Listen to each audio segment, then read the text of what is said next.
الحمد لله الحمد لله وكفى وسلام على عباده الذين اصطفى أما بعد. أعوذ بالله من الشيطان الرجيم. بسم الله الرحمن الرحيم. والذين جاهدوا فينا لنهدينهم سبلنا سبحان ربك رب العزة عما يصفون وسلام على المرسلين والحمد لله رب العالمين. اللهم صل على سيدنا محمد وعلى آل سيدنا محمد وبارك وسلم. اللهم صل على سيدنا محمد وعلى آل سيدنا محمد وبارك وسلم. اللهم صل على سيدنا محمد وعلى آل سيدنا محمد وبارك وسلم. Last time we discussed that we were going to be shifting towards learning about some of the inner dimensions of fasting and some of the inner dimensions of reciting the Quran as explicated by Imam al-Ghazali in his book Ihya Ulumuddin, and then later on summarized by Imam Ibn al-Jawzi in his book that summarizes Ihya Ulumuddin. So we discussed some of the lessons. First, we decided to talk a little bit about the life of Imam Ghazali and derive some important lessons from the life of Imam Ghazali, because his life is very extraordinary, to say the least. And let's start, inshallah.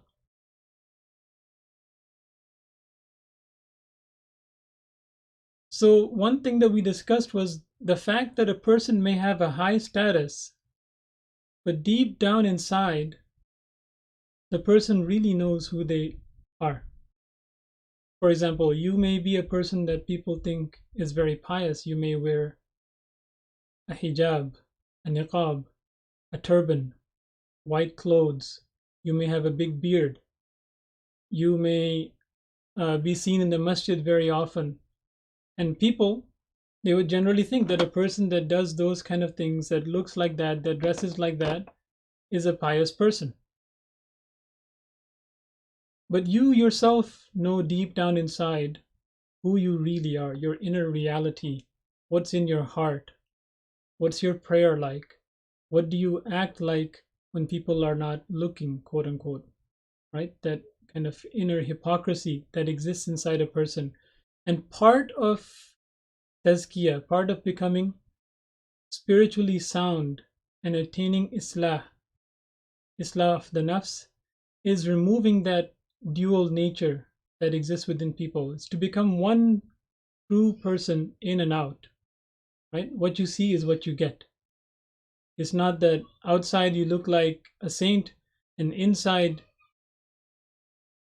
if people were to know, they probably wouldn't even look at you. May Allah allow us to all become people that are true inwardly and outwardly. Lesson number one that we derive from his life, and this is still a recap from yesterday because it's so important, is that innamal a'malu bin niyat. We discussed that when we talked about spirituality, the quote was that the beginning of it is innamal a'malu bin niyat wa intiha'uhu, the end goal of it is an ta'budallaha ka'annaka tara, that you worship Allah subhanahu wa ta'ala as if you're seeing him. So when we understand this and we look at Imam Ghazali's life, right? I mean, he was doing something that was considered very good, right? He was teaching students of knowledge, not just students of knowledge, but students of deen. So you would think that this is the epitome of, doing prophetic work and doing good work and creating an akhirah for yourself, right? But he kept re-examining his intention. He didn't just make an intention at the beginning to say, I'm going to study and then I'm going to teach, I'm going to do da'wah, I'm going to spread the deen, and I'm going to make sacrifices day in and day out for this deen. But as he was doing it, he kept re-examining his intention and saying, am I really doing it for the sake of Allah? And he was very brutally honest with himself. And this is why sometimes it's hard to read his books, Imam Ghazali's books, is because oftentimes he's basically pointing out your hypocrisy. right? Because he himself was so sincere and he had that insight into himself to be able to spot that hypocrisy wherever it was, right? And he was able to actually do something about it with the tawfiq of Allah subhanahu wa ta'ala. So it's not only enough to make an intention at the beginning, but if you want your deed to become more and more spiritually sound, you have to keep re-examining your intention. As time goes on, you need to keep thinking, am I doing it for the right reason? Am I doing it for the right reason? Did my intention get polluted somewhere along the way? Because shaitan loves to do that. He loves for you to pollute your intention after you've started the action because he thinks you've let your guard down now, right? And this is very common. For example, you hear the famous idea of changing your salah because you think that someone is watching you. For example, let's say you're praying in the masjid, you notice that the imam is looking at you, right? So as a result, you make your sajda a little longer than usual, right? You start shaking your head like this as if you're understanding the Quran when you're reciting, right? Or another example is you go to the masjid one day and you get there a bit late. You miss the jama'ah. So then, people make a second jama'ah somewhere in the back or whatever, and you end up being the imam. Right? Let's say it's Isha Salah. Now, if you were to pray at home, you probably would have prayed recited one of the last 10 surahs of the Quran. Right? That was your habit. That you usually recite, something from the last 10 surahs of the Quran. Now that you're in the masjid and people are praying behind you, people are actually going to get to hear your recitation. MashaAllah, you start reciting from Yasin and like Surah Rahman and all these other surahs that you've memorized. Why? Why are you doing this now? Oh, so that people know that you've memorized those surahs. People can think you're such a great Qari. People can understand, oh, mashallah, I never thought that Bakr knew so much Quran, subhanallah. And he just was like this hidden gem. He never told anyone, right? Or when people talk about their Hajj, right? They say, on my 14th Hajj, this happened.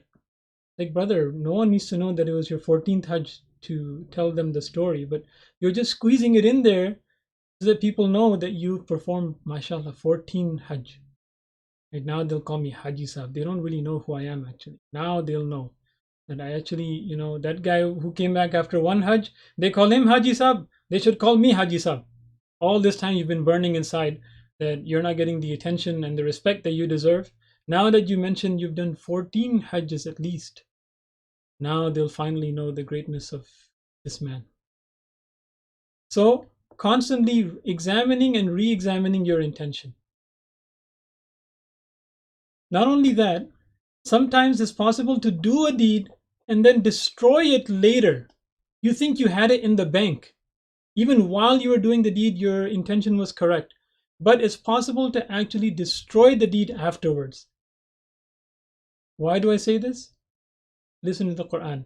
بعد أعوذ بالله من الشيطان الرجيم بسم الله الرحمن الرحيم يا أيها الذين آمنوا لا تبطلوا صدقاتكم بالمن والأذى. O you who believe, do not nullify, do not destroy your sadaqat, the sadaqah that you've given, by doing man and adha. Let's say you lend someone, let's say $1,000, he was in need, he quietly asked you for some money, mashallah, you happen to have it, you gave it to him, you returned the money, everything's good.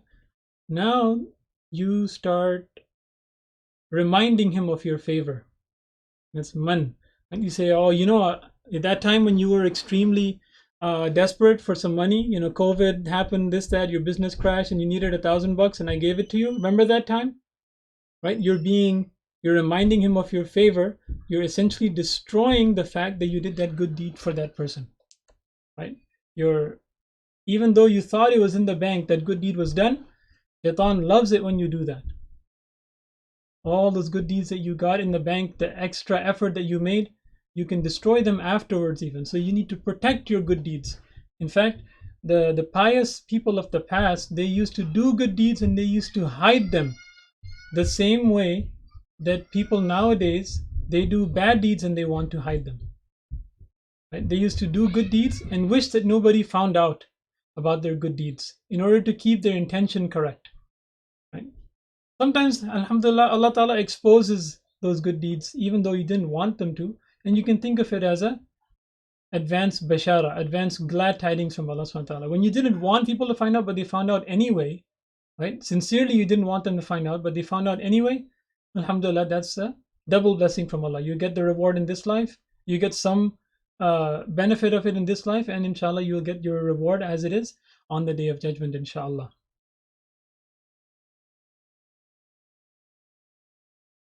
In fact, nowadays, people openly expose their sins, let alone hide their sins or hide their good deeds. People expose their bad deeds. They openly post it on Facebook and Instagram and Snapchat and whatever else. They let the world know. They're proud of it. Na'udhu billah. Right. Next lesson is that you should choose to do things wholeheartedly, because doing things needs proficiency. What do I mean by this? So the thing that we're pursuing is something called ihsan, right? Ihsan is excellence. And Allah subhanahu wa ta'ala has decreed that you should do everything excellently. Wallahu yuhibbul muhsinin. He loves people that do things with ihsan. So it's not just that you should do things in the deen with ihsan, but that ihsan is not a on and off switch that you can turn on and off, but rather once you start excelling in one aspect of your life, it pours over to every other aspect of your life as well. This is another common misconception that people say, is that, oh, I'm going to spend a lot of effort and time on my deen, and the dunya is just useless, so I'm just going to be mediocre in my dunya. No. This desire for excellence is not something that can be turned on and off. People that you see are excelling in their deen, when they apply themselves towards dunya, they will also excel in dunya as well. Right? And if you start trying to apply yourself in dunya, inshallah, when and if hopefully you do turn towards deen, you will also do it with excellence. Like the leaders in Jahiliyyah ended up being the leaders in Islam when they understood and they became Muslims. Right? It's that same sifa, that same characteristic of desiring to do good and being able to work hard for it, that allows you to progress. Whether it be in the wrong direction or the right direction, that's up to us. But that ability and the desire to have ihsan in things, that's something that you should nourish within yourself. So when you need proficiency in something, Imam Ghazali, he wanted to attain proficiency in everything that he did. When he studied falsafa to rebut the philosophers, he did it and he became proficient at it. He became so proficient at it that he became better than them at it, in fact, and he rebutted their whole philosophy. When he wanted to learn spirituality, he dove deep into it. Right? And he decided that this is what I'm going to do. And he dedicated himself to doing it, and he became proficient at it, as is witnessed by the Ummah afterwards and his books, etc. When you go to work, for example, and you're selling yourself essentially as a professional in something, like let's say you're claiming to be a dentist, or you're claiming to be a doctor or an IT professional, right? You're selling the fact that you are proficient at that and that you know what you're doing. If you're not proficient at it and you're just a quack, you're just a phony, right? You're actually fooling people, and you're making a living off of fooling people. Right? So, I mean, how many people are there out there? Those of us that work in corporate America, we see so many people that have these jobs and they have no idea what they're doing, subhanAllah. There's another famous book. There's a famous book by Malcolm Gladwell, contemporary author, called Outliers, in which he talks about the famous study done by Anders Ericsson, who's a professor in Florida, about this 10,000 hours rule. What is this 10,000 hours rule? And there's a lot of scholarly debate, scholarly meaning Western academic scholarly debate, over this rule, how applicable it is, etc. But his idea in there, which is something that we should at least take to heart, is that it takes 10,000 hours of dedicated and targeted practice to become proficient and good at something, right? They say that this is like the minimum amount. And they actually kind of downplays this idea of talent to say, if someone becomes a really good, let's say, basketball player, people say, oh, it's because of his talent, like there's some natural ability that was in that person. They say no, rather it's the fact that they got to do 10,000 hours of dedicated and targeted practice. And it's not enough to just randomly shoot hoops, but it's shooting hoops, trying to improve and trying different things and working with a coach. And they say that if you do this for 10,000 hours on anything, right, you can become very proficient at it. You may not become like the next Kobe Bryant or something, right, if you do this in basketball, but you will become pretty good at whatever you do. Now it's up to us what we choose to apply these 10,000 hours to.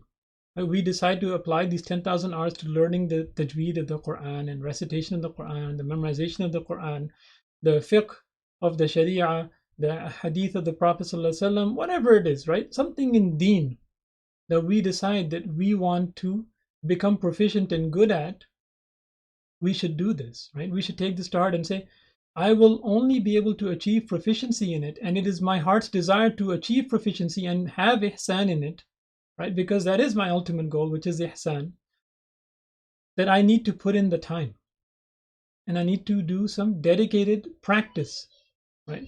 And when I'm talking about dedicated practice, one example that I'll give you of this is that there are many hufaz out there that are unable to lead the entire Taraweeh by themselves, right? And if you talk to them, they say, oh, but it's because juz 1, 2, and 9 and 14 are weak, so I can't do it, right? Like, so the reason why 1, 2, and 14 and 9 or whatever, some number, random ajza that you memorize are weak, it's because you decide not to practice them. Right? You don't like it. It's painful to recite things in ajza that you're not good at. But how are you going to get good at them if you never ever practice them? No one wants to do something they're not good at, right? Everyone just wants to keep doing the thing that they're good at. But that means there's always going to be a weak spot, right? So there's something that we're weak at, and there's something that we've been avoiding fixing in our lives, right? Like, for example, the hufad, there are some ajza that are weak. They only want to practice the ones that they're good at. But that's not the kind of practice that's going to get you to where you want to be, which is to know the entire Quran properly and not always have these weaknesses. Some people, they say, my weakness is, let's say, anger. So let's work on the anger. No, but it's hard. Okay, well, that's exactly why you have to work on it, right? Or some people have a problem with, let's say, lowering their gaze. But they want to do everything else in the deen, but they don't want to work on that one particular weakness.